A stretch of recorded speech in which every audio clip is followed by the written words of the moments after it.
خبر شامل کرتے ہیں کمالیہ سے ہمارے نمائندہ محمد افضل رحمانی کی رپورٹ کے مطابق ٹوبہ ٹیک سنگھ پولیس کا اپنے شہداء کو خراج تحسین پیش کرنے کا سلسلہ جاری۔ ڈی پی او ٹوبہ ٹیک سنگھ اخلاق اللہ تارڑ کی ہدایات پر ٹوبہ ٹیک سنگھ پولیس کا اپنے عظیم شہداء کو خراج تحسین پیش کرنے کا سلسلہ جاری ہے۔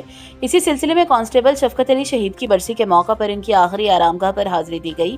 ایس ڈی پی او گوجرا علم الدین نے شہید کی قبر پر پھولوں کی پتیاں نچھاور کی، فاتحہ خوانی کی اور شہید کے درجات کی بلندی، ملک عزیز کی سلامتی، امن و امان کے قیام اور پاکستان کی ترقی و خوشحالی کے لیے خصوصی دعا کی۔ اس موقع پر پولیس کے چاق و چوبند دستے نے شہید کی قبر پر سرکاری اعزاز کے ساتھ سلامی پیش کی، جبکہ پولیس افسران و جوانوں نے شہید کی عظیم قربانی کو خراج عقیدت پیش کیا۔